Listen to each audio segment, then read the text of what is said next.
नमस्कार सर्वांचं study with Ketaki या यूट्यूब चॅनलमध्ये. मित्रांनो, आजपासून आपण भारतीय राज्यघटनेमध्ये जेवढे पण कलम आहेत त्यांचा अभ्यास सुरू करणार आहोत. जर भारतीय राज्यघटनेचा विचार केला तर खूप कलमं आहेत. त्याच्यामुळे एकाच लेक्चरमध्ये सर्व कलम कव्हर करून घेणे आणि लक्षात ठेवणे आपल्याला पॉसिबल नाही.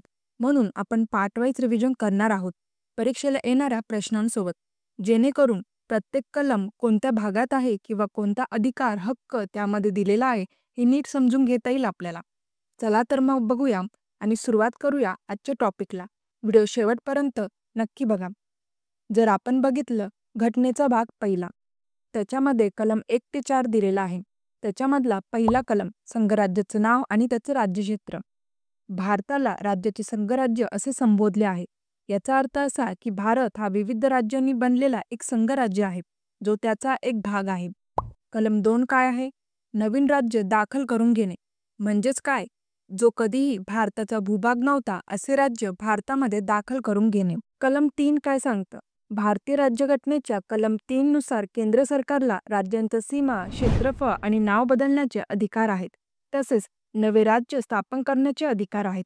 जसे की एखाद्या राज्याचा भाग काढून नवे राज्य स्थापन करणे, 2 किंवा अधिक राज्यांना एकत्र करून किंवा त्यांचा काही भाग एकत्र करून नवे राज्य स्थापन करणे.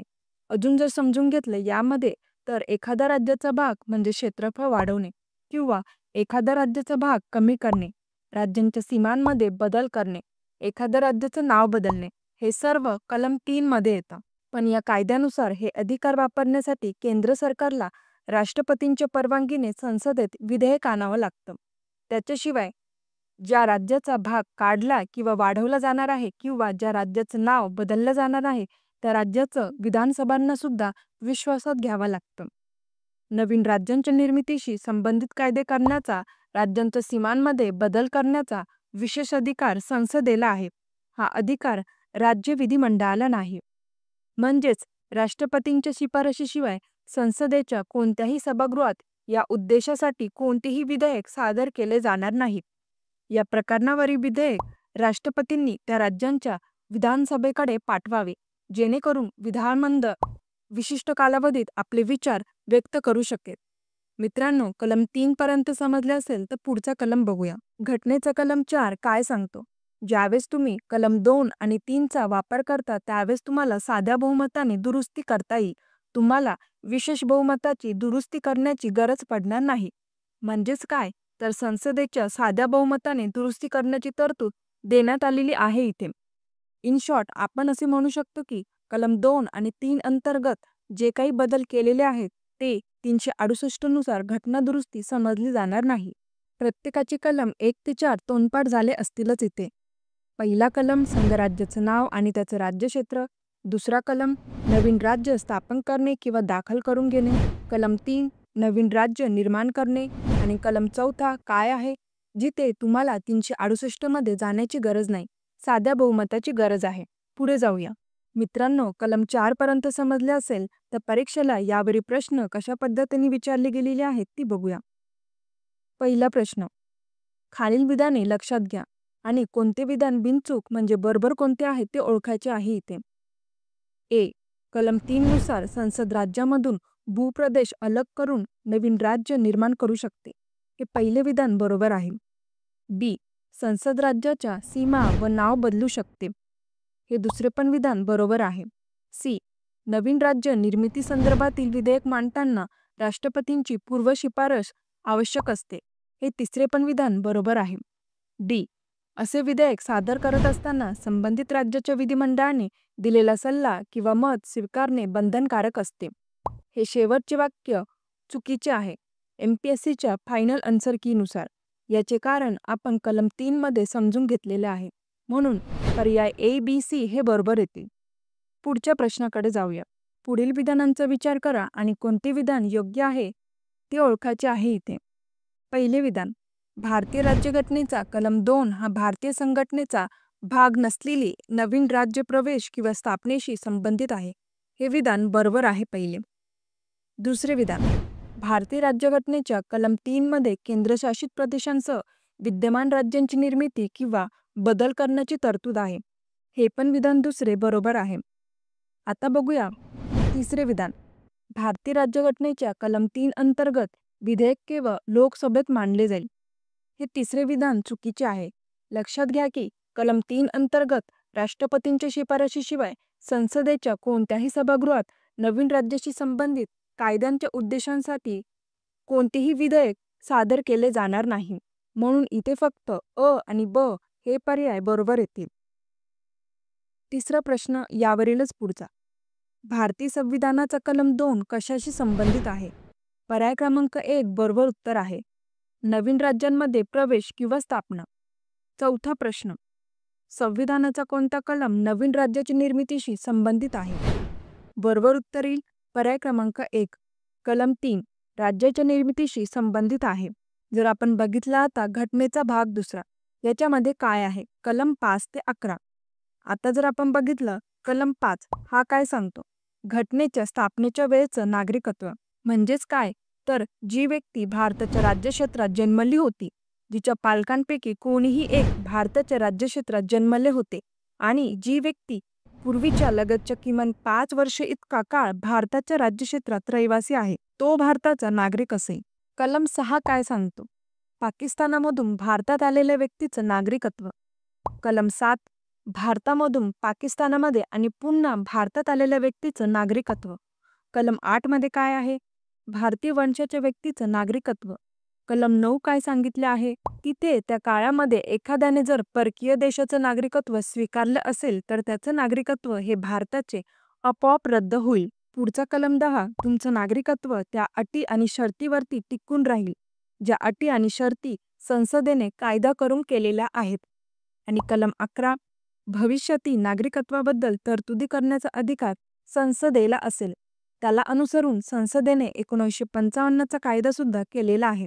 कलम 5 ते 11 पर्यंतचे सर्व कलम तोंडपाठ झाले असतीलच तुमचे. लक्षात ठेवायचा प्रयत्न करा. एक्झाममध्ये पर्याय बघितले का उत्तर लगेच आठवणार. कलम 5 ते 11 वरील भाग दुसरा समजला असेल तर त्यावेळी प्रश्न कशा पद्धतीने वेगवेगळ्या पॅटर्नमध्ये विचारले जातात ती आपण पुढे बघूया. भारतीय राज्यघटनेचा कोणता भाग नागरिकत्वाशी संबंधित आहे? उत्तर येईल भाग दुसरा ऑप्शन नंबर 3. दुसरा प्रश्न. नागरिकत्व सुधारणा अधिनियम भारतीय राज्यघटनेतील खालीलपैकी कोणत्या भागाच्या अंतर्गत येतो?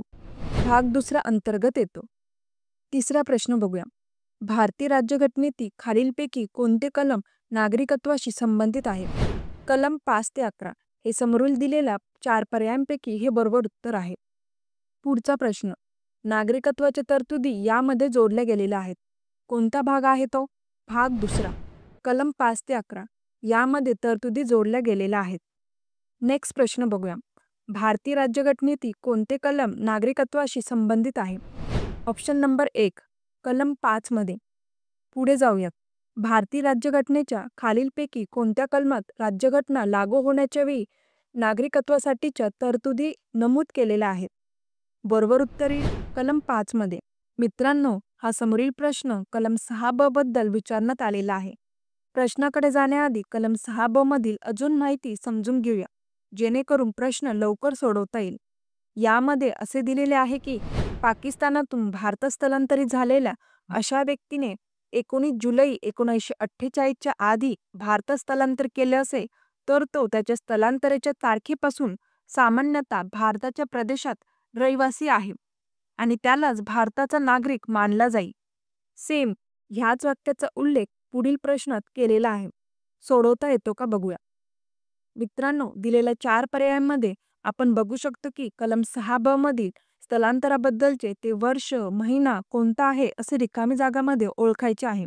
आणि आपण इतक्यातच समजून घेतले की भारतीय संविधानाच्या कलम 6 ब द्वारे जर त्याने किंवा तिने 19 जुलै 1948 पूर्वी पाकिस्तानामधून स्थलांतर केले असेल आणि त्याचा किंवा तिचा स्थलांतराच्या तारखेपासून भारताच्या हद्दीत सामान्यतः निवास असेल तर प्रत्येक व्यक्तीला भारताचे नागरिकत्व मिळवण्याचा हक्क आहे. समजले असेलच. आता कलम 6 यावरील पुढचे प्रश्न बघूया. भारतीय राज्यघटनेतील खालीलपैकी कोणता कलम पाकिस्तानातून भारतात स्थलांतरित झालेल्या विशिष्ट व्यक्तीच्या नागरिकत्वाच्या अधिकारांशी संबंधित आहे? बरोबर उत्तर येईल कलम नंबर 6. पुढच्या प्रश्नाकडे जाऊया. कलम 9 बद्दल खालीलपैकी कोणते वाक्य सत्य आहे? बरोबर उत्तर येईल ऑप्शन नंबर 1 स्वेच्छेने इतर कोणत्याही देशाचं नागरिकत्व प्राप्त करणारी व्यक्ती यापुढे भारतीय नागरिक नाही. बाकी उरलेले 3 पर्याय कोणत्या कलममध्ये येतात ते पण एकदा नीट समजून घ्या, जेणेकरून पूर्ण भाग दुसऱ्यामधील 5 ते 11 कलममध्ये गोंधळ होणार नाही. कलम 9 समजला असेल तर पुढच्या प्रश्नाकडे जाऊया. नागरिकत्व कायद्याच्या कलम 5 नुसार भारतीय वंशाच्या व्यक्तीने नोंदणीसाठी अर्ज करण्यापूर्वी साधारणपणे किती वर्ष भारतात वास्तव्य केले पाहिजे? 7 वर्ष भारतात वास्तव्य केले पाहिजे. हे वर्ष लक्षात ठेवा. आता पुढच्या प्रश्नात काय विचारले आहे ते बघूया. सलग किती वर्ष बाहेर राहिल्यावर नागरिकत्व कालबाह्य होते? ऑप्शन नंबर 4 हे बरोबर उत्तर येईल. 7 वर्ष. नेक्स्ट प्रश्न. भारतीय नागरिकत्वाच्या अधिकाराचे नियमन करण्याचा अधिकार कोणाकडे आहे? संसदेकडे अधिकार आहे. पुढचा प्रश्न. भारतात नागरिकत्व कायदा कधी मंजूर झाला? 1955 मध्ये भारतात नागरिकत्व कायदा मंजूर झाला. आता याच 1955च्या नागरिकत्व कायद्यावरील पुढील प्रश्न बघूया. 1955च्या नागरिकत्व कायद्याच्या तरतुदीनुसार भारताचे नागरिकत्व कसे मिळवले जाऊ शकत नाही? हा समोरील प्रश्न तलाठी भरतीला 2019 मध्ये येऊन गेलेला आहे. पहिले तिन्ही ऑप्शन बरोबर आहेत. जन्माने, नैसर्गिकरणाने आणि नोंदणीने. शेवटचे ऑप्शन 4 भारतीय बँकेमध्ये पैसे जमा करून भारताचे नागरिकत्व मिळवले जाऊ शकत नाही, हे उत्तर येईल या प्रश्नाचे. आपल्या नोट्समध्ये हे सगळे पॉइंट्स ॲड करून घ्या मित्रांनो. पुढच्या प्रश्नाकडे जाऊया. भारतीय संसदेने नागरिकत्व सुधारणा कायदा कधी संमत केला होता? डिसेंबर 2019 मध्ये. भारतीय संविधानातील नागरिकत्व हे कलम कोणत्या देशाच्या संविधानापासून प्रेरित आहे? याचे बरोबर उत्तर येईल ब्रिटन देश. नेक्स्ट, घटनेचा भाग 3, ज्याच्यामध्ये कलम 12 ते 35. त्याच्यामधला जर आपण कलम 12 बघितला तर काय दिलेलं आहे? राज्याची व्याख्या दिलेली आहे. कलम 12 राज्याची व्याख्यामध्ये कोण कोण येतं मग? केंद्रीय कार्यकारी मंडळ व कायदे मंडळ. त्याचप्रमाणे राज्याचं कार्यकारी मंडळ व कायदे मंडळ. तिसरे कोण आहे? कोण येणार इथे? इतर स्थानिक संस्था आणि इतर सार्वजनिक प्राधिकरण. हे सर्व कशात येते ते बघा.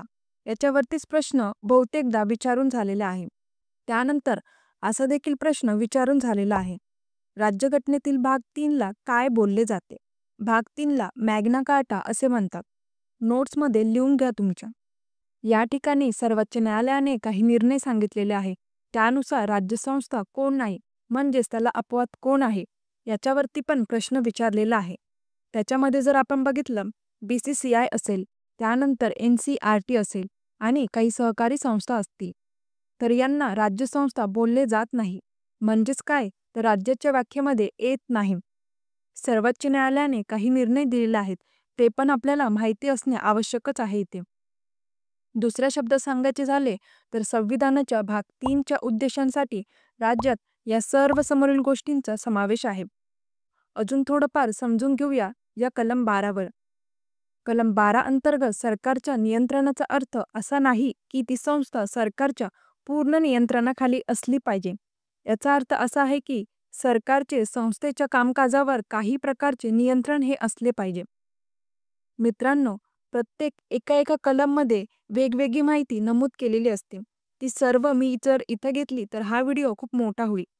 म्हणून परीक्षेला ज्या पॉईंट्सवरती प्रश्न विचारला आहे ती कन्सेप्ट इथे मी समजून सांगण्याचा प्रयत्न केलेला आहे. आत्ता आपण कलम 12 समजून घेतला, त्यावेळी प्रश्न सोडवता येता का बघूया. पहिला प्रश्न. राज्यघटनेच्या कलम 12 मध्ये परिभाषित केल्यानुसार खालीलपैकी कोणते राज्य या संज्ञेत समाविष्ट नाही?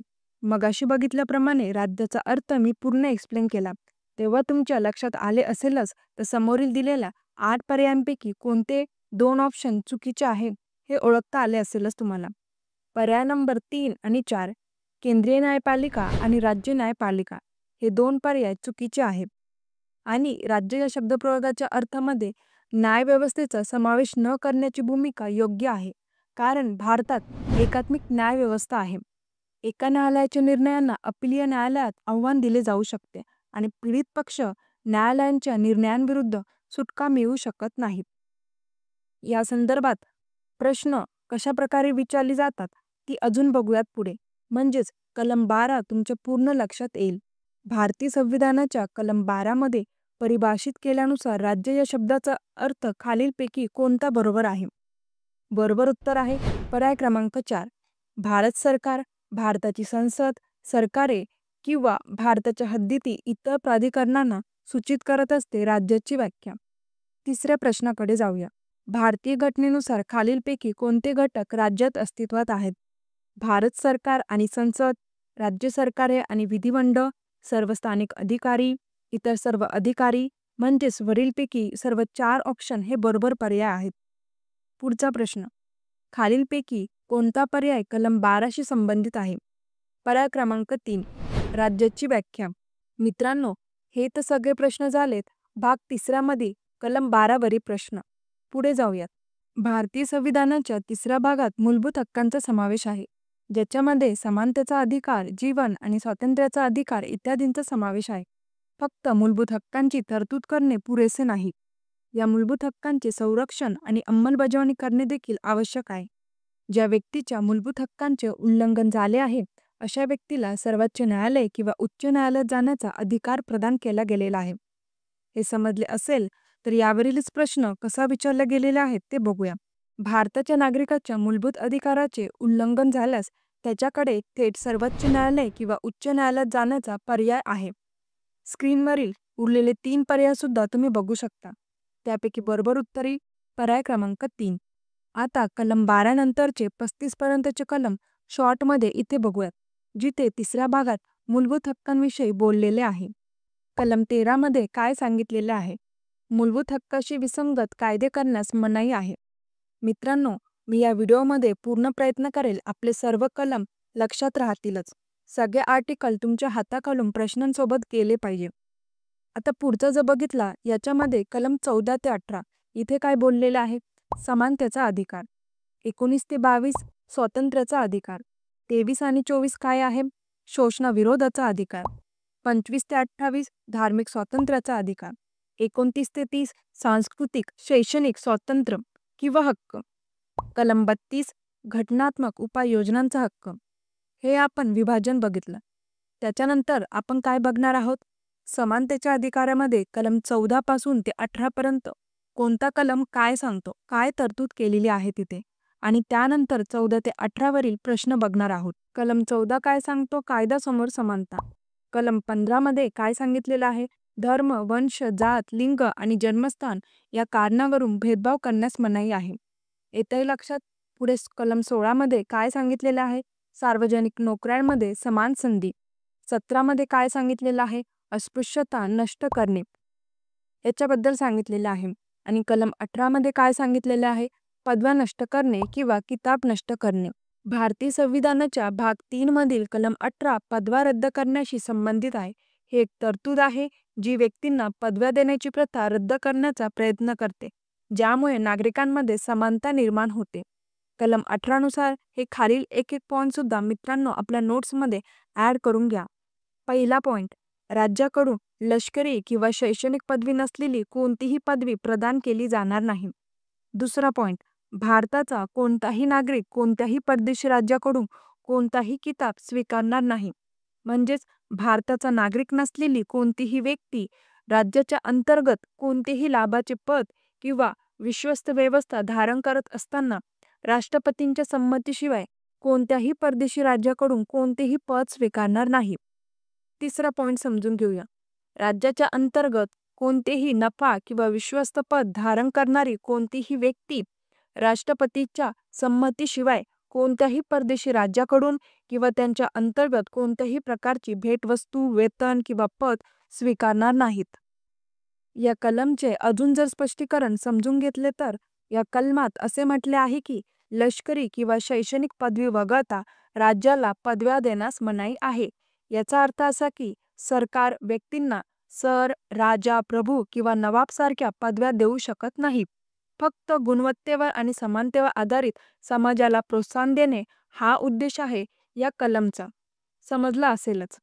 म्हणजेच लष्करी पदव्या, सशस्त्र दलांमध्ये त्यांच्या सेवेसाठी शौर्य किंवा नेतृत्वाबद्दल व्यक्तींना त्या पदव्या प्रदान केले जातात, जसे की जनरल, ॲडमिरल किंवा कॅप्टन यासारख्या लष्करी पदव्या ही कामगिरीची ओळख पटवणाऱ्या विशिष्टीची उदाहरणे आहेत.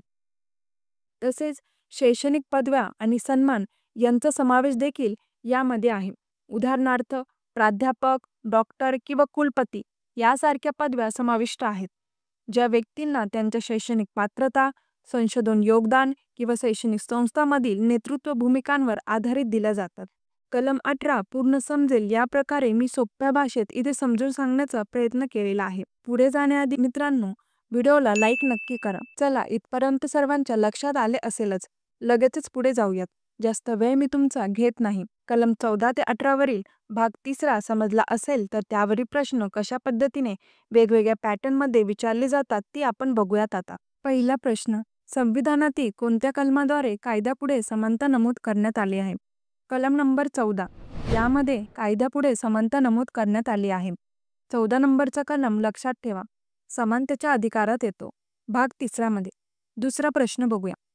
कोणत्याही राज्याच्या नागरिकांच्या सोबत फक्त धर्म, वंश, जाती, लिंग, जन्मस्थान या त्यांच्या कोणत्याही आधारावर भेदभाव नाही हे खालील नियमांनुसार कोणत्या कलमात समाविष्ट केले गेलेले आहे?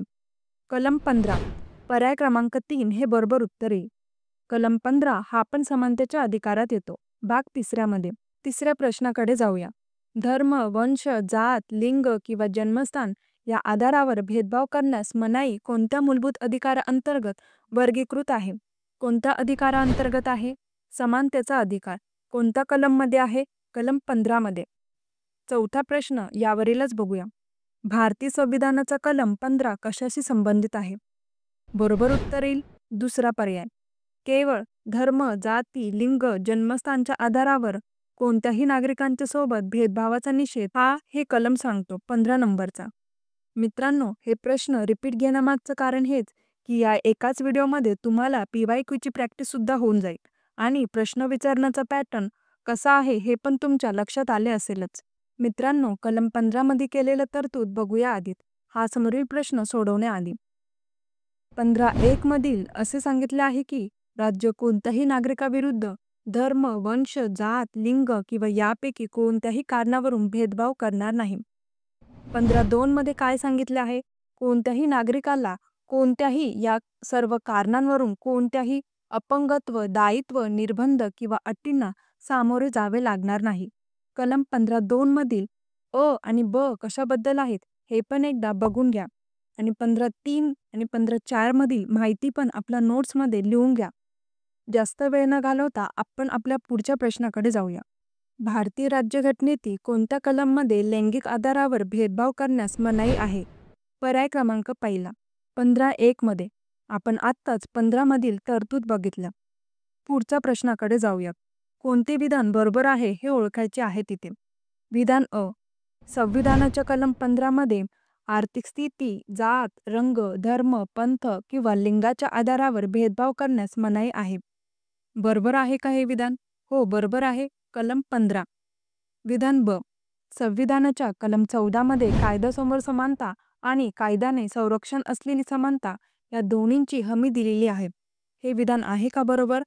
कलम 14चे हे दुसरे विधान पण बरोबर आहे. पुढच्या प्रश्नाकडे जाऊया. खालीलपैकी कोणता मूलभूत अधिकार भेदभाव प्रतिबंधाशी संबंधित आहे? पर्याय क्रमांक 1 समानतेचा अधिकार. आणि कोणत्या कलमामध्ये आपण हा अधिकार बघितला? कलम 15 मध्ये. लक्षात ठेवा. दुसरा प्रश्न. भारतीय राज्यघटनेत सार्वजनिक रोजगाराच्या बाबतीत संधीची समानता हा मूलभूत अधिकार म्हणून घटनेच्या कोणत्या कलमात देण्यात आलेला आहे? बरोबर उत्तर येईल पर्याय क्रमांक 2 कलम 16 मध्ये. तिसरा प्रश्न. राज्याअंतर्गत कोणत्याही कार्यालयात नोकरी किंवा नियुक्ती संबंधित बाबींमध्ये सर्व नागरिकांसाठी समान संधी असेल असे आश्वासन कशाद्वारे दिले गेले? पर्याय क्रमांक 2 कलम 16 मध्ये. पुढचा प्रश्न बघूया. भारतीय राज्यघटनेतील कलम कोणता जो सार्वजनिक समानता अधिकार प्रदान करते? पर्याय क्रमांक 4 बरोबर उत्तर येईल. कलम नंबर 16. समोरील प्रश्नामध्ये रिकामी जागा भरायची आहे. भारतीय राज्यघटनेचे कलम कोणता जो सार्वजनिक क्षेत्रातील रोजगाराशी संबंधित बाबींमध्ये सर्व नागरिकांना समान संधीची हमी देते? उत्तर येईल कलम नंबर 16 पर्याय क्रमांक 4. बाकी उरलेले 17, 15, 18 हे कलम कशा संबंधी आहेत ते विसरू नका. आपल्या नोट्समध्ये सेपरेट लिहून ठेवा. भारतीय संविधानाच्या खालीलपैकी कोणत्या कलमानुसार कोणत्याही सरकारी कार्यालयात नोकरीत भेदभाव करण्यास मनाई आहे? कलम नंबर 16 मध्ये. या सर्व प्रश्नांवरून कलम 16 तुमच्या लक्षात आला असेलच आणि समजला पण असेल. मित्रांनो, आता कलम 16 मध्ये घटना दुरुस्ती समजून घेऊया, जिथे प्रश्न परीक्षेला विचारून झालेला आहे. 77व्या घटना दुरुस्तीने संविधानात कलम 16 4 समाविष्ट केले गेले, ज्यामध्ये खालीलप्रमाणे तरतूद केली गेलेली आहे, जिथे आरक्षणाबद्दल राज्याच्या अंतर्गत असणाऱ्या सेवांबद्दल बोललेले आहे. समोरील स्क्रीनवर तुम्ही बघू शकता. यावरील प्रश्न बघूया काय विचारलेला आहे. आरक्षणासारख्या धोरणाला समानतेच्या अधिकाराचे उल्लंघन मानले जाणार नाही, असे संविधानाच्या कोणत्या कलमात स्पष्टपणे म्हटले आहे? उत्तर येईल कलम 16 4 मध्ये म्हटलेले आहे. आणि कोणती घटना दुरुस्ती आहे ही? 77वी घटना दुरुस्ती. लक्षात ठेवा. पुढे जाऊयात. भारतीय संविधानाच्या खालीलपैकी कोणत्या कलमात अस्पृश्यता निर्मूलनाचा उल्लेख केला गेलेला आहे? पर्याय क्रमांक 3 बरोबर उत्तर आहे. कलम 17 मध्ये. कलम 17 वरील अजून प्रश्नांचा पॅटर्न कसा आहे ते बघूया. हे प्रश्न परीक्षेला विचारून झालेले आहेत. भारतीय राज्यघटनेतील कोणते कलम अस्पृश्यता ही संकल्पना रद्द करते आणि कोणत्याही आकारात किंवा कोणत्याही स्वरूपात ती प्रथा प्रतिबंधित करते? पर्याय क्रमांक 2 कलम 17 मध्ये. पुढचा प्रश्न. भारतीय संविधानाच्या कोणत्या कलमाच्या आधारे अस्पृश्यता रद्द करण्यात आली आहे आणि कोणत्याही स्वरूपात ती पाळण्यास मनाई आहे? कलम 17 मध्ये.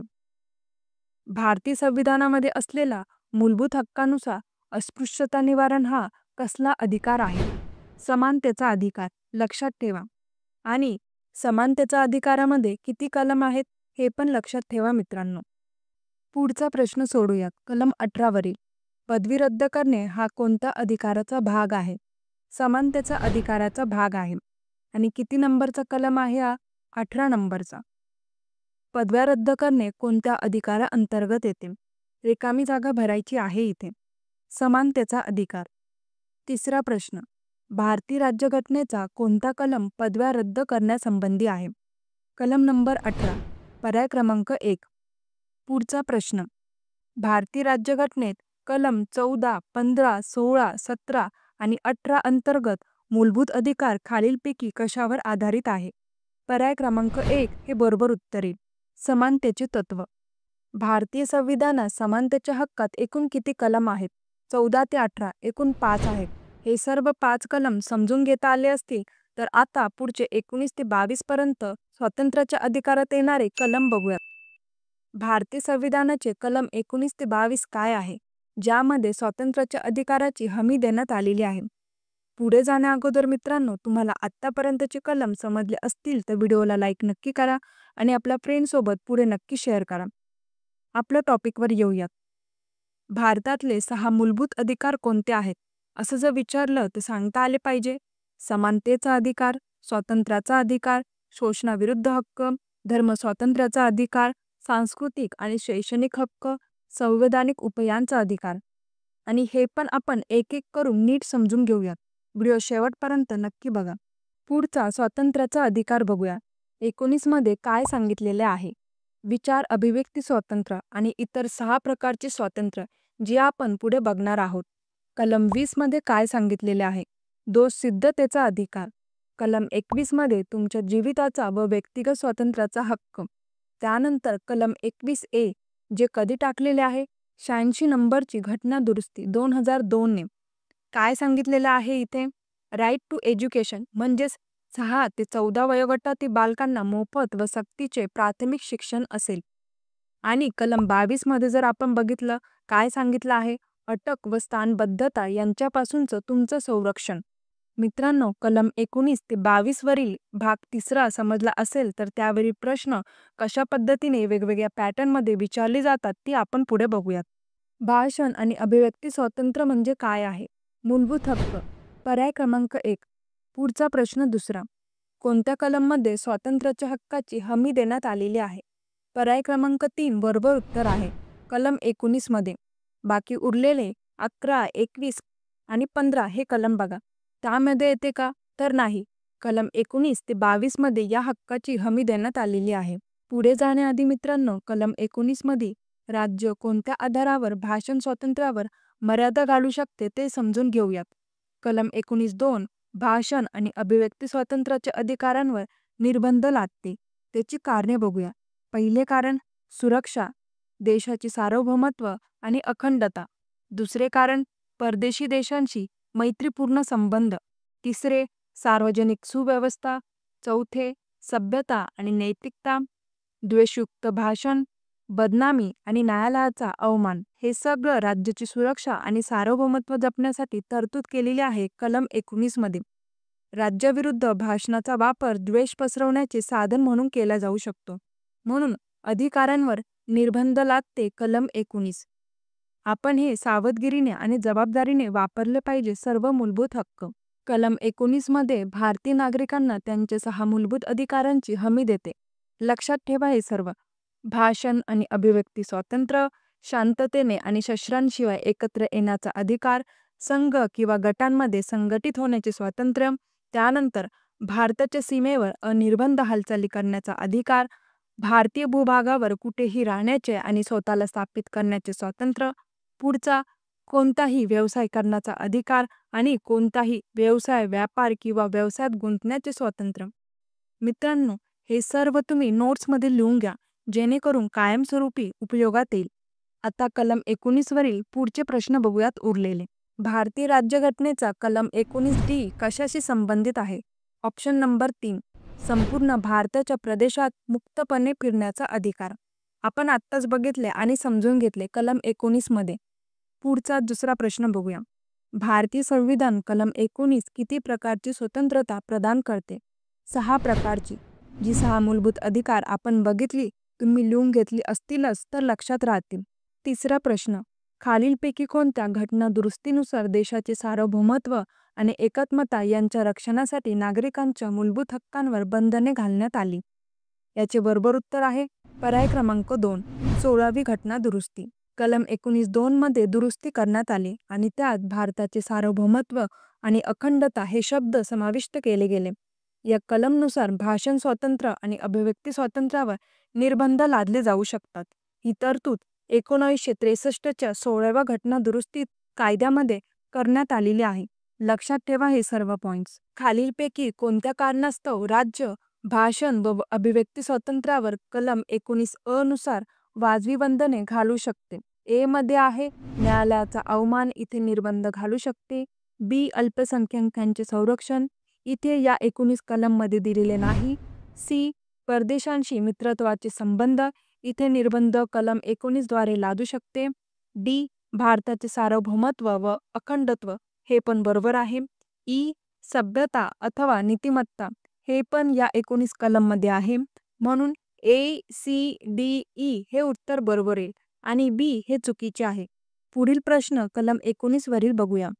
भारतीय राज्यघटनेच्या कोणत्या कलमात भाषण आणि अभिव्यक्ती स्वातंत्र्याचा अधिकार असे नमूद केले आहे? कलम 19 मध्ये. पुढचा प्रश्न, भारतीय संविधानाच्या सुधारित कलम 19(1) मध्ये खालीलपैकी कशाचा समावेश आहे? पहिले वाक्य भाषण आणि अभिव्यक्ती स्वातंत्र्य याचा समावेश आहे. दुसरे वाक्य शांततेत आणि शस्त्रांशिवाय एकत्र येणे याचा पण समावेश आहे. तिसरे वाक्य मालमत्तेचे संपादन आणि विल्हेवाट, हे चुकीचे आहे कारण 19(1) मध्ये येत नाही. चौथे वाक्य भारताच्या संपूर्ण देशात हालचालीचे स्वातंत्र्य, याचा पण समावेश आहे कलम 19 मध्ये. म्हणून फक्त 1, 2, 4 हे पर्याय बरोबर आहे. पुढचे प्रश्न बघूया. कलम 20 वरील भारतीय राज्यघटनेतील कलम 20 कशाशी संबंधित आहे? पर्याय क्रमांक 2 बरोबर उत्तर येईल. गुन्ह्यांसाठी दोषी ठरवण्याच्या संदर्भात संरक्षण कलम 20 मध्ये आहे. दुसरा प्रश्न यावरीलच. भारतीय राज्यघटनेचा कोणत्या कलमात असे म्हटले आहे की कोणत्याही व्यक्तीवर एकाच गुन्ह्यासाठी एकापेक्षा जास्त वेळा खटला चालवला जाणार नाही आणि शिक्षा केली जाणार नाही? कलम 20 मध्ये. पुढचा प्रश्न बघूया. खालीलपैकी कोणते कलम संविधानाअंतर्गत प्रदान केलेल्या समानतेच्या अधिकाराशी संबंधित कलमामध्ये समाविष्ट नाही? कोणता कलम येणार नाही? कलम 20. का तर कलम 14 ते 18 मध्ये समानतेचा अधिकार दिलेला आहे. 20 मध्ये काय आहे लक्षात असेलच तुमच्या. कलम 19 ते 22 मध्ये स्वातंत्र्याचा अधिकार दिलेला आहे. भारतीय राज्यघटनेनुसार जीवन आणि वैयक्तिक स्वातंत्र्याचे संरक्षण कोणत्या कलमानुसार दिले आहे? कलम 21 मध्ये. पुढचा प्रश्न सोडूयात. कलम 21 वरील कलम 21 कोणत्या मूलभूत हक्काशी संबंधित आहे? जीवन आणि वैयक्तिक स्वातंत्र्याचे संरक्षण. कोणता कलम जीवन आणि वैयक्तिक स्वातंत्र्याचे संरक्षणास संबंधित आहे? पर्याय क्रमांक 3 बरोबर उत्तर आहे. कलम 21. कलम 21 वरील अजून काही प्रश्न बघूयात. खालीलपैकी कोणते कलम 6 ते 14 वर्ष वयोगटातील सर्व मुलांना शिक्षणाचा मूलभूत अधिकार म्हणून मोफत आणि सक्तीचे शिक्षण देण्याची हमी देते? कलम 21 अ मध्ये. लक्षात ठेवा, आपण थोड्या वेळापूर्वीच याबद्दल बोललो होतो. पुढचा प्रश्न. कायद्याने स्थापित केलेल्या प्रक्रियेशिवाय कोणत्याही व्यक्तीचे जीवन आणि वैयक्तिक स्वातंत्र्य हिरावून घेतले जाणार नाही असे संविधानाच्या कोणत्या कलमात म्हटले आहे? कलम 21 मध्ये. पर्याय क्रमांक 3 बरोबर उत्तर आहे. पुढचा प्रश्न. भारतीय संविधानाचे खालीलपैकी कोणते कलम साध्या बहुमताने दुरुस्त केले जाऊ शकत नाही? पर्याय क्रमांक 4. कलम 21. नोट्समध्ये लिहून घ्या हा प्रश्न. नेक्स्ट प्रश्न. 2002च्या 86व्या घटनादुरुस्ती कायद्याने खालीलपैकी कोणते कलम जोडले गेले? कलम 21 अ मध्ये काय दिले आहे? त्यात 6 ते 14 वर्ष वयोगटातील सर्व मुलांना शिक्षणाचा मूलभूत अधिकार म्हणून मोफत आणि सक्तीचे शिक्षण देण्याची हमी दिलेली आहे. मित्रांनो, आत्तापर्यंतचे सर्व कलमवरील प्रश्न तुम्हाला नीट समजले असेल तर तुमचा फीडबॅक नक्की कळवा मला कमेंट बॉक्समध्ये. राष्ट्रीय आणीबाणीच्या उद्घोषणेदरम्यान कोणते 2 कलम निलंबित केले जाऊ शकत नाही? याचे उत्तर आहे कलम 20 आणि कलम 21. किंवा असा सुद्धा प्रश्न विचारला जाऊ शकतो, आणीबाणीच्या काळात कोणते मूलभूत हक्क निलंबित केले जाऊ शकत नाही? याचे पण उत्तर येईल कलम 20 आणि कलम 21. लक्षात ठेवा. पुढचे प्रश्न बघूया. कलम 22 वरील राज्यघटनेचा कलम 22 पुढील गोष्टींची हमी देतो. अटकेदरम्यान किंवा कोठडीत असताना योग्य वागणूक मिळवण्याचा अधिकार. 22 वरील पुढचा प्रश्न. भारतीय संविधानातील कोणत्या कलममधील काही प्रकरणांमध्ये अटक आणि स्थानबद्धता यांपासून संरक्षण प्रदान करते? कलम 22 हे बरोबर उत्तर येईल. आता आपल्याला काय बघायचं आहे? शोषणाविरोधाचा हक्क. 23 आणि 24 मध्ये. कलम 23 मध्ये मानवी वाहतुकीवर आणि वेठबिगारी करण्यास मनाई. कलम 24 मध्ये बाल कामगारांवरती बंदी, म्हणजेच 14 वर्ष आतील बाल कामगारांना धोक्याच्या ठिकाणी काम करण्यास मनाई. मित्रांनो, कलम 23 ते 24 वरील भाग 3 समजला असेल तर त्यावरील प्रश्न कशा पद्धतीने वेगवेगळ्या पॅटर्नमध्ये विचारले जातात ते आपण बघूया. पहिला प्रश्न. खालीलपैकी कोणता कलम मानवांच्या वाहतुकीवर बंदी आणि सक्तीची मजुरी याच्याशी संबंधित आहे? कलम नंबर 23 मध्ये. दुसरा प्रश्न. खालीलपैकी कोणत्या वयोगटातील मुलांना कारखाने आणि खाणींसारख्या धोकादायक नोकऱ्यांमध्ये काम करण्यास संविधानाने मनाई केली आहे? 14 वर्षाखाली मुलांना. कोणत्या कलममध्ये आहे? कलम नंबर 24 मध्ये. लक्षात ठेवा. तिसरा प्रश्न. किती वर्षाखाली कोणत्याही मुलाला कोणत्याही कारखान्यात कामावर ठेवता येणार नाही? 14 वर्षाखाली मुलांना हे उत्तर येईल बरोबर. कोणता कलम आहे? 24 नंबरचा कलम. पुढचा प्रश्न. मित्रांनो, हे प्रश्न रिपीट घेण्यामागचं कारण हेच की जेणेकरून आपल्याला समजून घेता येईल की परीक्षेला कोणत्या कलमवर जास्त प्रश्न विचारून झालेले आहेत. पुढचा प्रश्न. भारतीय संविधानाचे कलम 24 हा कशाशी संबंधित आहे? पर्याय क्रमांक 3 हे बरोबर उत्तर आहे. कारखान्यात मुलांना कामावर ठेवण्यास मनाई. यावरीलच आणखी काही प्रश्न बघूया. भारतीय संविधानातील खालीलपैकी कोणत्या कलमानुसार कारखान्यांमध्ये मुलांना कामावर ठेवण्यास मनाई आहे? कलम 24 मध्ये अशी तरतूद केलेली आहे. आता आपण पुढचे धार्मिक स्वातंत्र्याचा अधिकार बघणार आहोत. कोणते आहेत ते? कलम 25 ते 28. 25 मध्ये काय दिलेलं आहे? तुमच्या सत्सद बुद्धीचा वापर करून तुम्ही कोणताही धर्म स्वीकारू शकता, त्याचे आचरण करू शकता, त्याचा प्रसार करू शकता, त्याचा प्रचार सुद्धा करू शकता. येतंय लक्षात? ते तुम्हाला धार्मिक संस्था स्थापन करण्याचा आणि चालवण्याचा आणि तिची मालमत्ता धारण करण्याचा अधिकार दिलेला आहे. कलम 27 मध्ये काय सांगितलेलं आहे? की तुम्हाला कुठलाही धार्मिक कर आकारला जाणार नाही. येतंय लक्षात? आणि 28 मध्ये काय सांगितलेलं आहे? तुम्हाला विशिष्ट शैक्षणिक संस्थांमध्ये धार्मिक उपासने, धार्मिक शिक्षणाला उपस्थित राहण्यामागचं स्वातंत्र्य. पुढे प्रश्न बघण्याआधी मित्रांनो, एक पॉइंट समजून घ्या आणि लक्षात ठेवा. भारतीय संविधानाच्या कलम 28 अंतर्गत स्पष्टीकरण सोपे असले तरी महत्त्वाचे आहे आणि नोट्समध्ये लिहून घ्या. कलम 28(1) मध्ये सरकारद्वारे पूर्णपणे निधी असलेला कोणत्याही शाळा किंवा महाविद्यालयात धार्मिक शिक्षण देण्यास सक्त मनाई करते. कलम 28(2) मध्ये देणगी आधारित अशा संस्थांसाठी अपवाद आहे, इथे मनाई नाही. ज्या राज्याद्वारे प्रशासित असल्या तरी धार्मिक शिक्षण अनिवार्य करणाऱ्या विशिष्ट ट्रस्ट किंवा देणगी अंतर्गत स्थापन केल्या गेलेल्या आहेत, अशा प्रकरणांमध्ये धार्मिक शिक्षणास परवानगी आहे. नीट समजून घ्या हे पॉइंट्स. कलम 28(3) मध्ये सक्तीच्या सहभागापासून स्वातंत्र्य हे सुनिश्चित करते की राज्य मान्यताप्राप्त किंवा राज्य अनुदानित संस्थेतील कोणत्याही विद्यार्थ्याला त्याच्या स्वतःच्या किंवा त्याच्या पालकांच्या संमतीशिवाय धार्मिक शिक्षण किंवा उपासनेला उपस्थित राहण्यास भाग पाडले जाणार नाही. समजला असेल तर प्रश्न बघूया कलम 25 ते 28 वरील. धार्मिक स्वातंत्र्याच्या अधिकारात काय समाविष्ट नाही? पर्याय क्रमांक 1, सर्व शाळांमध्ये धार्मिक शिक्षण देण्याचे स्वातंत्र्य हे समाविष्ट नाही. त्यामागचे कारण आपण 28(1) मध्ये आत्ता समजून घेतले. पुढचा प्रश्न बघूया. भारतातील धार्मिक अधिकाराबाबत खालीलपैकी कोणते विधान बरोबर नाही? पर्याय क्रमांक 4, हे विधान बरोबर नाही. जबरदस्तीने धर्मांतर करण्यापासून मुक्तता. बाकी 3 पर्याय बरोबर आहे. एखादी व्यक्ती कोणताही धर्म निवडू शकते किंवा कोणताही धर्म न पाळण्याचा निर्णय घेऊ शकते. प्रत्येकाला धर्म निवडण्याचे आणि तो धर्म पाळण्याचे स्वातंत्र्य आहे. कोणताही धर्म स्वीकारण्याचे, आचरणाचे आणि प्रसार करण्याचे स्वातंत्र्य आहे. 25 ते 28 पर्यंतचे कलम पण आपले कंप्लीट झालेले आहेत इथे. पुढे बघूयात कलम 29 आणि कलम 30, सांस्कृतिक आणि शैक्षणिक हक्क, यामध्ये काय सांगितलेलं आहे? अल्पसंख्याक वर्गाचं हितसंबंधाचे संरक्षण, त्यांना आपली लिपी, आपली भाषा, आपली संस्कृती जतन करण्याचा अधिकार, त्यांच्या आवडीच्या शैक्षणिक संस्था स्थापन करणे, त्या चालवणे याचा हक्क असेल. कलम 30 अल्पसंख्याकांना शैक्षणिक संस्था स्थापन करण्याचा आणि त्यांचे प्रशासन करण्याचा अधिकार देते. कलम 29 अल्पसंख्याक गटाच्या विशिष्ट संस्कृती आणि ओळखीचे संरक्षण करते. त्यात 2 प्रमुख कलम आहेत, नोट्समध्ये लिहून घ्या मित्रांनो. कलम 1 सांगतो भारताच्या प्रदेशात किंवा त्याच्या कोणत्याही भागात राहणाऱ्या नागरिकांच्या कोणत्याही गटाला त्यांची स्वतःची वेगळी भाषा, लिपी किंवा संस्कृती आहे ती जतन करण्याचा अधिकार असेल. हे कलम केवळ अल्पसंख्यांनाच नव्हे तर सर्व गटांना त्यांची वेगळी संस्कृती जपण्याचा अधिकार देते. कलम 2 काय सांगतो?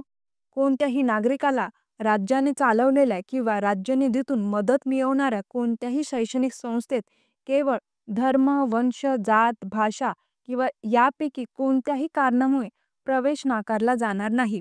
हे कलम सर्व नागरिकांसाठी राज्य अनुदानित शैक्षणिक संस्थांमध्ये समान प्रवेश सुनिश्चित करते आणि ओळखीच्या आधारावर भेदभाव रोखते. आणि हे पण लक्षात असू द्या मित्रांनो, कलम 28 क मध्ये राष्ट्रीय अल्पसंख्याक आयोग कायदा 1992 हा कायदा अल्पसंख्याकीची व्याख्या देत नाही. कलम 29 ते 30 वरील भाग 3 समजला असेल तर त्यावेळी प्रश्न कशा पद्धतीने वेगवेगळ्या पॅटर्नमध्ये परीक्षेला येऊन गेलेले आहेत ती आपण बघूयात पुढे. खालीलपैकी कोणता कलम अल्पसंख्याक हिताच्या संरक्षणासाठी आहे? पर्याय क्रमांक 4 बरोबर उत्तरे कलम 29. दुसरा प्रश्न, अल्पसंख्याकांसंदर्भात खालीलपैकी कोणते विधान योग्य नाही? पहिले विधान, भारतीय संविधानात अल्पसंख्याक या शब्दाची व्याख्या आढळत नाही.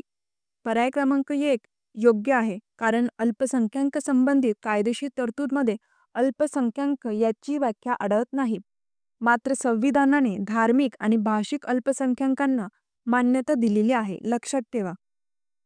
पर्याय 2 पण बरोबर आहे, ज्यामध्ये कलम 29 ची जी तरतूद दिलेली आहे त्याच्यामध्ये काय आहे, स्वतःची वेगळी भाषा, लिपी किंवा संस्कृती असेल तर त्यांना ती जपण्याचा अधिकार आहे. पण पर्याय 3 हा योग्य दिसत नाही. कलम 29 हा केवळ धार्मिक अल्पसंख्याकांना संरक्षण देते का? तर नाही. भाषिक अल्पसंख्याकांना पण कलम 29 हा संरक्षण देतो. कलम 30 सर्व अल्पसंख्याकांना त्यांच्या पसंतीच्या शैक्षणिक संस्था स्थापन करण्यास आणि त्यांचे प्रशासन करण्यास परवानगी देते.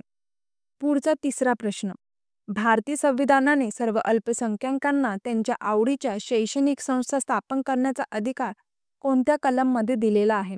ऑप्शन नंबर 1 बरोबर उत्तर येईल कलम 30 मध्ये. सर्व अल्पसंख्याकांना, मग ते धर्म किंवा भाषेवर आधारित असो, त्यांना त्यांच्या आवडीच्या शैक्षणिक संस्था स्थापन करण्याचा आणि त्यांचे प्रशासन करण्याचा अधिकार असेल.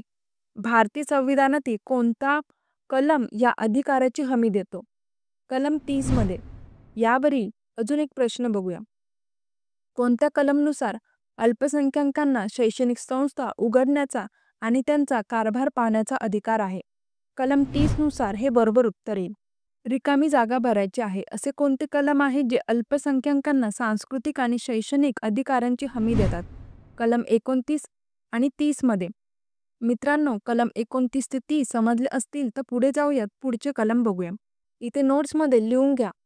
1978 मध्ये भारतीय संविधानातील कलम 31 हा रद्द करण्यात आला आणि कलम 31 1978च्या 44वी दुरुस्ती कायद्याने रद्द केला गेला होता. मूळ कलम 31 मध्ये मालमत्तेच्या अधिकाराबद्दल चर्चा होती, परंतु ती रद्द करण्यात आली आणि त्याऐवजी कलम 300 ने जागा घेतली. कलम 300 मध्ये असे म्हटले आहे की कायद्याच्या अधिकाराशिवाय कोणत्याही व्यक्तीला त्याच्या मालमत्तेपासून वंचित ठेवले जाणार नाही. परिणामी मालमत्तेचा अधिकार आता संवैधानिक अधिकार म्हणून वर्गीकृत केला गेला आहे, म्हणजेच तो कायद्याने संरक्षित आहे. परंतु स्वातंत्र्याचा अधिकार किंवा समानतेचा अधिकार यासारख्या मूलभूत अधिकारांसारखा दर्जा तो उपभोगत नाही. त्यावरील प्रश्न परीक्षेला कशा प्रकारे विचारली गेली ती बघूया. भारतीय संविधान कलम 300 कशाशी संबंधित आहे? तर मालमत्तेचा अधिकार. आपण इतक्यातच बघितले. 44वी घटनादुरुस्ती कायद्याद्वारे खालीलपैकी कोणता मूलभूत अधिकार भारतीय घटनेतून हटविला गेला? पर्याय क्रमांक 4 बरोबर उत्तर आहे. मालमत्तेचा अधिकार. पुढचा प्रश्न. राज्यघटना 44वी घटनादुरुस्ती अधिनियम 1978 द्वारे कोणता मूलभूत अधिकार काढून टाकण्यात आला? ऑप्शन नंबर 1 हे बरोबर उत्तर आहे. मालमत्तेचा अधिकार. सगळ्यांनी एकदा कॉमेंट बॉक्समध्ये सांगा इथपर्यंतचे कलम तुम्हाला क्लिअर झाले आहे का? आता लगेच बघूया पुढचा कलम. कलम 32 घटनात्मक उपाययोजनांचा हक्क. याच्यामध्ये काय आहे? कलम 32 मूलभूत हक्कांच्या अंमलबजावणीसाठी सर्वोच्च न्यायालयात जाण्याचा अधिकार प्रदान करते. त्याला संवैधानिक उपायांचा अधिकार म्हणून ओळखले जाते. डॉक्टर बाबासाहेब आंबेडकर यांनी याला काय म्हटलेले आहे? घटनेचा खरा आत्मा व हृदय याला मानलेले आहे. लक्षात ठेवा. मूलभूत हक्काच्या अंमलबजावणीसाठी सर्वोच्च न्यायालय आणि उच्च न्यायालय विविध प्रकारचे रीट जारी करू शकतात. रीट म्हणजे आदेश. एखाद्या अधिकाराखाली जारी केलेली कोणतीही गोष्ट रीट म्हणून ओळखली जाते. भारतीय संविधान सर्वोच्च न्यायालय आणि उच्च न्यायालयांना कलम 32 आणि कलम 226 अंतर्गत भारतीय संविधानाच्या भाग 3 द्वारे प्रदान केलेल्या मूलभूत अधिकारांच्या अंमलबजावणीसाठी रीट जारी करण्याचा अधिकार देते. रीटचे 5 प्रकार आहेत: बंदीपत्र, आदेशपत्र, प्रमाणपत्र, निषेधपत्र आणि को-वॉरंट. आता परीक्षेला येऊन गेलेली यावरील प्रश्न बघूया. खालीलपैकी कोणत्या कलमाअंतर्गत सर्वोच्च न्यायालय मूलभूत हक्काच्या उल्लंघनाची भरपाई करू शकते? कलम 32 मध्ये. यावरील दुसरा प्रश्न बघूया पुढचा. भारतीय राज्यघटनेतील कलम 32 कशाशी संबंधित आहे? घटनात्मक उपायांचा अधिकार. कलम 32 मध्ये आहे. Next question. भारतीय संविधानाचा कलम 32 खालीलपैकी कोणत्या गोष्टीशी संबंधित आहे? संवैधानिक उपायांचा अधिकार. पुढचा प्रश्न. खालीलपैकी कोणत्या कलममध्ये संवैधानिक उपायांचा अधिकार संबंधित तरतुदींचा समावेश आहे? कलम 32 मध्ये. पुढे बघूयात. शॉर्टमध्ये कलम 33 ते 35 बघूया. त्यानंतर एक एक कलम नीट समजून घेऊ. कलम 33 काय आहे? जे आर्म फोर्सेस आहे, लष्करी धारक आहे आणि पोलीस यांच्या काही मूलभूत हक्कांवरती बंधनं घालता येतात. कलम 34 देशामध्ये मार्शल लॉ चालू असताना म्हणजे लष्करी कायदा चालू असताना संसद लष्कराचा बचाव करेल. आणि कलम 35 मूलभूत हक्काच्या बाबतीत कोणताही कायदा करायचा असेल तर तो अधिकार कोणाला असेल? फक्त संसदेला असेल, राज्य विधिमंडळाला नसेल. पुढे जाऊयात. एक एक कलम 33, 34, 35 बद्दल अजून माहिती घेऊयात. भारतीय संविधानाच्या कलम 33 नुसार संसदेला सशस्त्र दलातील सदस्य, पोलीस आणि सार्वजनिक सुव्यवस्था आणि राष्ट्रीय सुरक्षेची देखभाल करण्यासाठी जबाबदार असलेल्या इतर कर्मचाऱ्यांच्या मूलभूत अधिकारांमध्ये सुधारणा आणि मर्यादा घालण्याचा अधिकार आहे. म्हणजेच संविधानाच्या भाग 3 मध्ये प्रदान केलेले मूलभूत अधिकार सर्व नागरिकांना हमी दिलेले आहेत, परंतु कलम 33 काही गटांसाठी म्हणजेच लष्करी कायदा अंमलबजावणी ऑपरेशन सारख्यांच्या आवश्यकता पूर्ण करण्यासाठी अपवाद निर्माण करते. कलम 33 चे प्रमुख उद्देश काय आहे? शिस्त सुनिश्चित करते आणि कर्तव्य कामगिरी सुलभ करते. लक्षात ठेवा हा कलम 33. कलम 34 जिथे मार्शल लॉ हा आहे तो काय आहे? भारतातील एखाद्या प्रदेशात मोठ्या प्रमाणात निदर्शने होऊन मोठ्या प्रमाणात अशांतता निर्माण होते. त्याला प्रतिसाद म्हणून सुव्यवस्था पुनर्संचित करण्यासाठी मार्शल लॉ जाहीर केला जातो, ज्यामुळे लष्कराला शांतता राखण्याचा अधिकार मिळतो. या काळात सुरक्षा दल हिंसाचार भडकवल्याचा किंवा बेकायदेशीर कारवायांमध्ये सहभागी असलेल्या लोकांचा संशय असलेल्या अनेक व्यक्तींना अटक करतात. उदाहरणार्थ, समजा सुरक्षा दलांनी अशा व्यक्तींना अटक केली ज्यांना निदर्शनादरम्यान सार्वजनिक मालमत्तेची तोडफोड करताना किंवा दंगली भडकवताना पकडले गेले. हिंसाचार आणखी वाढू नये किंवा प्रभावित भागात शांतता प्रस्थापित व्हावी यासाठी या लोकांना अटक केल्या जातात. त्यानंतरून परिस्थिती शांत झाल्यावर परिस्थिती निवळल्यानंतरून मार्शल लॉच्या काळात सुरक्षा दलांनी केलेल्या कृती आणि लष्करी न्यायालयांनी दिलेल्या शिक्षेच्या कायदेशीरतेबद्दल प्रश्न उद्भवू शकतात. तर तेव्हा काय? यावर उपाय म्हणून संसद मार्शल लॉ दरम्यान सुरक्षा दलांनी केलेल्या कृतीसाठी कायदेशीर परिणामांपासून नुकसान भरपाई देण्यासाठी किंवा त्यांचे संरक्षण करण्यासाठी एक कायदा मंजूर करते. याचा अर्थ असा की सुव्यवस्था राखण्यासाठी त्यांची कर्तव्ये पार पाडल्याबद्दल सुरक्षा दलाला जबाबदार धरता येणार नाही किंवा शिक्षा करता येणार नाही, जरी त्यांच्या कृती नंतरून वादग्रस्त मानल्या गेल्या तरीही. अजून एक पॉइंट ॲड करून घ्या मित्रांनो आपल्या नोट्समध्ये. या व्यतिरिक्त संसद या कायद्याद्वारे मार्शल लॉ दरम्यान लष्करी न्यायालयांनी दिलेल्या शिक्षा मान्य करते. उदाहरणार्थ, जर निषेधादरम्यान बेकायदेशीर कारवायांमध्ये सहभागी असल्याबद्दल व्यक्तींना दोषी ठरवण्यात आले आणि शिक्षा सुनावण्यात आली, तर संसदेचा कायदा पुष्टी करतो की त्या शिक्षा कायदेशीररित्या बंधनकारक आहे, त्यानंतर कोणत्याही आव्हानांची पर्वा न करता. असा कायदा करून संसद हे सुनिश्चित करते की मार्शल लॉ अंतर्गत सुव्यवस्था राखण्यात किंवा पुनर्संचित करण्यात गुंतलेल्या सुरक्षा दलांना आणि इतरांना त्यांच्या कर्तव्याशी संबंधित कृतीसाठी कायदेशीर परिणामांपासून संरक्षण दिले जाते. हे कायदेशीर संरक्षण देशातील कायदा आणि सुव्यवस्थेच्या तत्वांचे समर्थन करताना अशांततेच्या काळात सुरक्षा उपायांचे अधिकार आणि प्रभावीपणा राखण्यास मदत करते. इन शॉर्ट, यामधून असे समजून येते की मार्शल लॉ दरम्यान लष्करी न्यायालयांनी दिलेली कोणतीही शिक्षा मान्य केली जाते. मार्शल लॉ लागू असताना नियमित न्यायालये कार्य करत नाहीत. कायदेशीर बाबी लष्करी न्यायालयाद्वारे हाताळल्या जातात. या काळात सर्वोच्च न्यायालय आणि उच्च न्यायालय लष्करी न्यायालयांच्या निर्णयांचा आढावा घेऊ शकत नाही. कलम 33 आणि 34 नीट समजला असेल तर व्हिडिओला लाईक करायला विसरू नका आणि कॉमेंट बॉक्समध्ये तुमचा फीडबॅक नक्की शेअर करा. यानंतर शेवटचा कलम अशाच सोप्या पद्धतीने समजून घेऊया. कलम 35 संसदेला काही मूलभूत हक्कांच्या अंमलबजावणीसाठी आवश्यक असलेले कायदे करण्याचा विशेष अधिकार देते. यामुळे संपूर्ण भारतात या अधिकारांबाबत आणि कोणत्याही उल्लंघनासाठीच्या दंडाबाबत सुसंगतता सुनिश्चित होते. कलम 33, 34 आणि 35 वरील प्रश्न समजून घेऊया. जर तुम्हाला इथून मागच्या बेसिक कन्सेप्ट मी सांगितल्या त्या समजल्या असतील तर नक्कीच यावेळी प्रश्नांची उत्तरे पण तुम्हाला लवकर देता येतील. पहिला प्रश्न, संविधानाच्या कोणत्या कलमानुसार संसदेला संघराज्याच्या किंवा राज्याच्या सेवेत असलेल्या व्यक्तींनी मार्शल लॉ दरम्यान सुव्यवस्था राखण्यासाठी किंवा पुनर्संचित करण्यासाठी केलेल्या कोणत्याही कृतीच्या संदर्भात संरक्षण देण्याचा अधिकार आहे? कोणता कलम आहे हा? 34. खालीलपैकी कोणत्या कलमात कोणत्याही क्षेत्रात लष्करी कायदा लागू असताना या भागाने दिलेल्या अधिकारांवर निर्बंध असे म्हटले आहे? कलम 34 मध्ये. पर्याय क्रमांक 3. पुढचा प्रश्न बघूया. खालीलपैकी कोणत्या कलमात मार्शल लॉची तरतूद आहे? कलम 34 मध्ये मार्शल लॉची तरतूद आहे. यानंतरचे प्रश्न बघूया. कलम 33 आणि 35 वरील खालील विधाने विचारात घ्या. खालीलपैकी कोणते बरोबर आहे? कलम 33 आणि 34 संसदेला संघराज्याच्या किंवा राज्याच्या सेवेत असलेल्या व्यक्तींनी मार्शल लॉ दरम्यान सुव्यवस्था राखण्यासाठी किंवा पुनर्संचित करण्यासाठी केलेल्या कोणत्याही कृतीच्या संदर्भात संरक्षण देण्याचा अधिकार देतात. हे पहिले विधान बरोबर आहे का?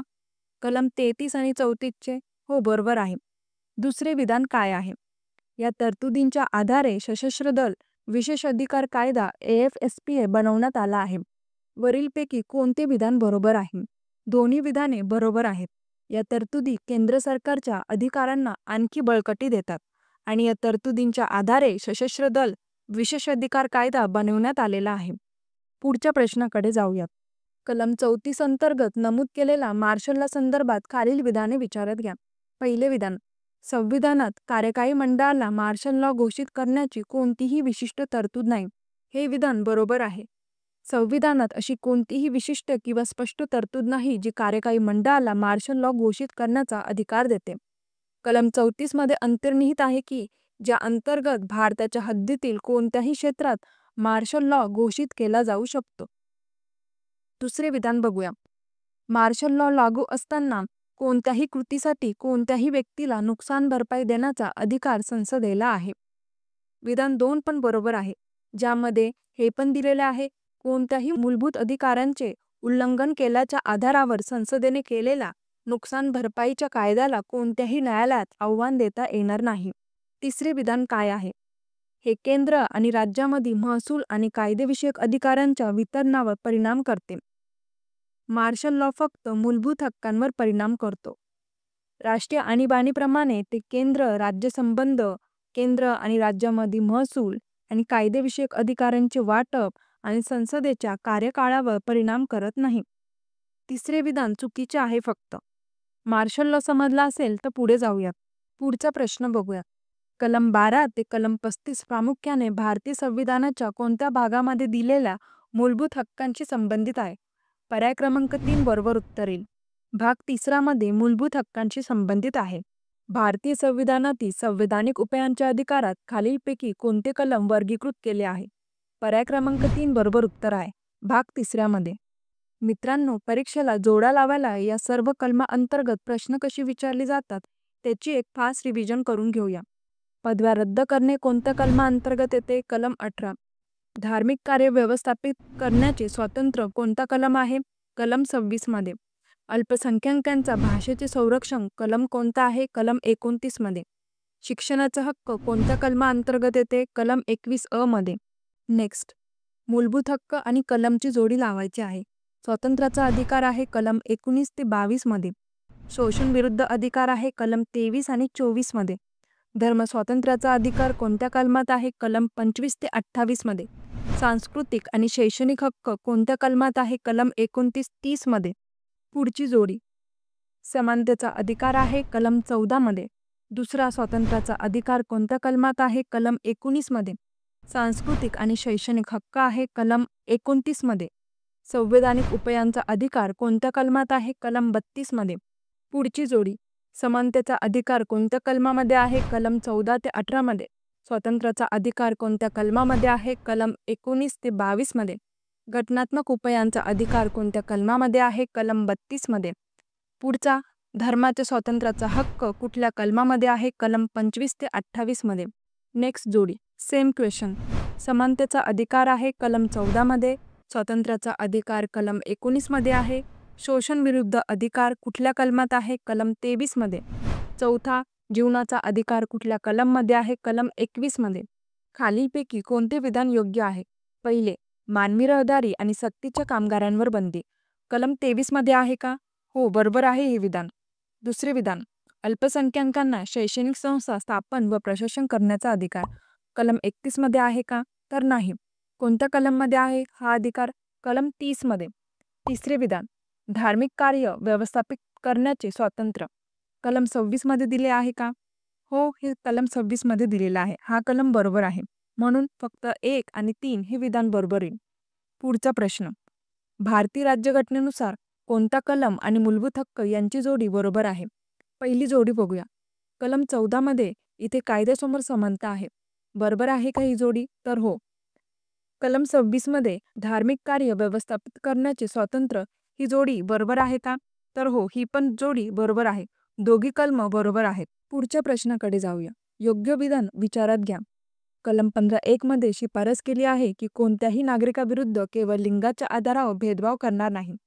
हे वाक्य चुकीचे आहे, कारण केवळ लिंगाच्या आधारावर नाही तर धर्म, जात, लिंग, जन्मस्थान किंवा यापैकी कोणत्याही कारणावरून भेदभाव करणार नाही असे 15(1) मध्ये बोललेले आहे. दुसरे विधान.